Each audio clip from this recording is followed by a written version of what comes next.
বিএনপির walkout, fire অ্যালার্মের siren কিংবা রাজনৈতিক দলগুলোর উত্তপ্ত আলোচনার মধ্য দিয়ে রাষ্ট্র সংস্কার নিয়ে ২০তম দিনের সংলাপ হয়েছে আজ।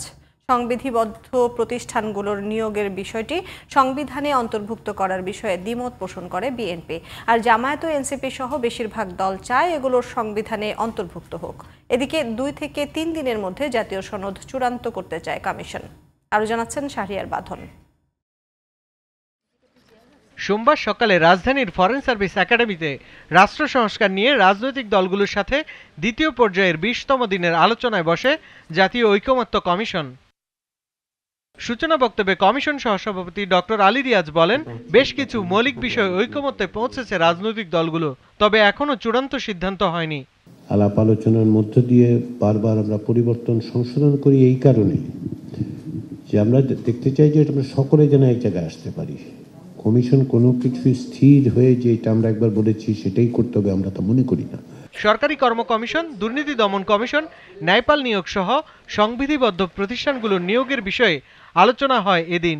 বিষয়টি সংবিধানে অন্তর্ভুক্তির বিষয়ে দ্বিমত পোষণ করে কিছু সময়ের জন্য ওয়াকআউট করে বিএনপি। জাতীয় ঐকমত্য কমিশনের বৈঠক থেকে কিছু সময়ের জন্য ওয়াকআউট করেছে। দলটি মনে করে নির্বাহী বিভাগকে অতিরিক্ত দুর্বল করার চেষ্টা চলছে। এরকম হলে সরকারের কাছে জনগণের যে প্রত্যাশা তা পূরণ হবে না। এখন সাংবিধানিক যে সমস্ত প্রতিষ্ঠানের নিয়োগ এবং সংবিধিবদ্ধ বিভিন্ন প্রতিষ্ঠানের নিয়োগ সংক্রান্ত যে নিয়ন্ত্রণটা করতে চাচ্ছে সাংবিধানিকভাবে, সেটা যদি হয় তাহলে নির্বাহী বিভাগের কার্য সম্পাদনে এবং সঠিকভাবে একটা ভারসাম্যমূলক সরকার ব্যবস্থা এবং রাষ্ট্র ব্যবস্থা পরিচালনার ক্ষেত্রে প্রতিষ্ঠা করার ক্ষেত্রে অনেকটা বাধা পেতে হবে। কিন্তু জনগণের প্রত্যাশা অনেক। আলোচনা যখন উত্তাপ ছড়ায় তখন হঠাৎই বেজে ওঠে ফায়ার অ্যালার্ম।